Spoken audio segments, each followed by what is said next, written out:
ఓం నమో వెంకటేశాయ.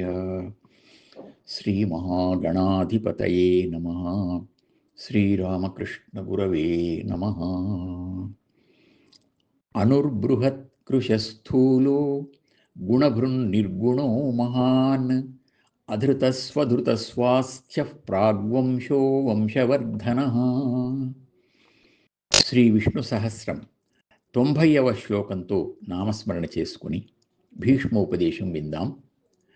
దేవశర్మ రుచి ఉపాఖ్యానం విన్న తరువాత ధర్మరాజు బ్రహ్మజ్ఞానుల మహాత్మ్యాన్ని ఇంకా వినాలని కుతూహలపడగా భీష్ముడు చ్యవన నహుష సంవాదాన్ని చెప్పసాగాడు.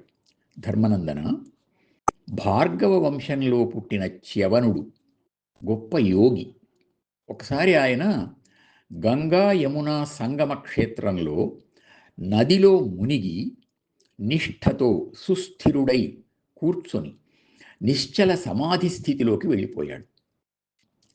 తన చుట్టూ చేపలు తిరుగుతూ శరీరం మీదికి ప్రాకినా వాటిని పట్టించుకోకుండా 12 సంవత్సరాల పాటు అలాగే ఉన్నాడు. ఒకసారి జాలరులు వల పన్ని చేపలను పట్టుకుంటూ ఆయన్ను కూడా వెలుపలికి లాక్కున్నారు. వారు తరువాత భయాందోళనలతో ఆ యోగీశ్వరునికి సాగిలపడి మ్రొక్కి క్షమించమని ప్రార్థించారు. మీరేం చెబితే అది చేస్తాము అన్నారు. చ్యవన మహర్షికి వారి పట్ల కోపమేమీ లేకపోగా చేపలను చూస్తూ, వీటిని అమ్ముకుంటారు గదా, నన్ను కూడా అమ్ముకొనండి అన్నాడు.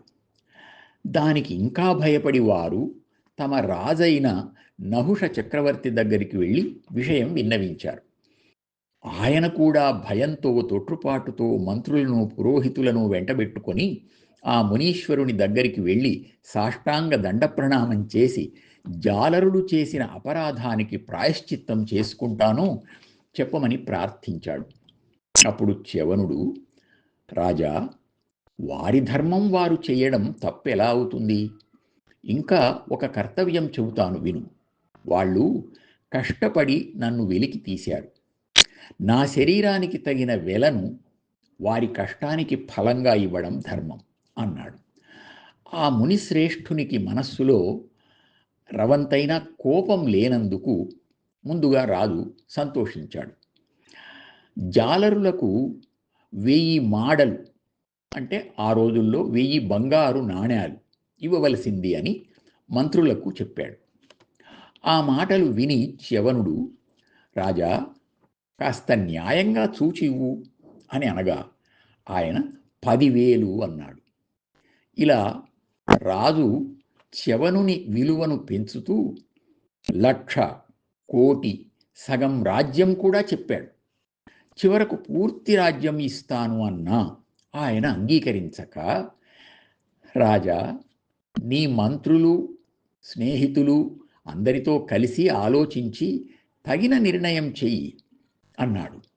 నహుషుడు చాలా బాధపడుతూ కొంచెం దూరంగా వెళ్ళి అందరితో ఆలోచిస్తూ ఏం చెయ్యాలో తోచక చింతిస్తున్న సమయంలో అక్కడికి గవిజాతుడు అనే మరొక ముని వచ్చాడు. వారి సమస్య తెలుసుకొని, రాజా, ఇక మీరు నిశ్చింతగా ఉండండి, ఈ మునీశ్వరునికి మూల్యం నేను నిర్ణయిస్తాను అనేసరికి రాజు ఊపిరి పీల్చుకొని, మమ్మల్ని ఈ ఆపత్ సముద్రం నుండి గట్టెక్కించండి అని అన్నాడు. అప్పుడు ఆయన, గోవులకు బ్రాహ్మణులకును కులమొకండ కమలజుడు 2 తెరగులుగా నునర్చే హవికి పూర్వంబు కారణము అఖిల మంత్రములకు అధిష్టానమపరంబు భూపవర్యా. గోవుకు బ్రహ్మజ్ఞానికి కులం ఒక్కటే. మొదటిది యజ్ఞంలో హవిస్సుగా నెయ్యిని సమకూరుస్తుంది. రెండవ వారు యజ్ఞంలో దేవతాహ్వాన మంత్రాలను సమకూరుస్తారు అంటూ వేద నిధులైన వారికి విలువ కట్టడం హరిహర బ్రహ్మాదులకు కూడా సాధ్యం కాదు. గోవు విలువ కూడా అంతటిదే కనుక దాన్నిస్తే సరిపోతుంది అని గవిజాతుడు తీర్మానించగా రాజు సహేతుకమైన ఆ నిర్ణయానికి చాలా సంతోషించి ఆయనకు కృతజ్ఞతాభివందనాలను సమర్పించి చ్యవనుని దగ్గరికి వెళ్ళి గోవును ఇస్తాను అన్నాడు. ఆయన ప్రసన్నముఖుడై, మీ నిర్ణయం సముచితంగా ఉంది. గోవు అగ్నిమయం, అమృతమయం. యజ్ఞానికి అది సంపదలను ప్రవహింపజేస్తుంది. అది స్వర్గానికి నిచ్చెనవుతుంది. దేవతలు కూడా పూజింపదగింది గోమాత అని చెప్పగా వారికి రాజు చేత గోవును ఇప్పించగా ఆ జాలరులు పట్టరాని సంతోషంతో ఆయనకు నమస్కరించి, స్వామి, మమ్మల్ని చూచినప్పటి నుండి మా మీద ఎంతో దయ కనపరుస్తున్నారు. మీ అనుమతితో మాదొక చిన్న విన్నపం. మీ అంత గొప్ప స్వామి మాకెప్పుడు దొరుకుతాడు? మీకు గోదానం చేసేందుకు మాకు దయతో అవకాశం ఇవ్వండి అని ప్రాధేయపడ్డారు. ఆయన వారిని దయార్ద్ర దృష్టితో చూస్తూ, హృదయపూర్వకంగా అడుగుతున్నప్పుడు ప్రార్థనాభంగం చెయ్యరాదు నాయన అంటూ వారి నుండి గోదానం గ్రహించాడు. అంతేగాక వారికి, ఆ చేపలకు కూడా స్వర్గప్రాప్తిని వరంగా అనుగ్రహించాడు. అందరూ చూస్తూ ఉండగానే ఆ చేపలు, వారు సశరీరంగా ఆకాశానికి ఎగసి స్వర్గానికి వెళ్ళారు. అనంతరం చ్యవనుడు గవిజాతుడు ఆ రాజుకు 2 వరాలిస్తాము, కోరుకోమన్నారు. ఆయన, మీ సంతోషం కంటే కోరవలసింది ఇంకేముంది అని వినయపూర్వకంగా తెలుపగా వారు చాలా సంతోషించి, ధర్మపరత్వం, ఇంద్రవైభవం, ఈ 2 నీకు కలుగ్గాక అని ఆశీర్వదించి అంతర్ధానం చెందారు.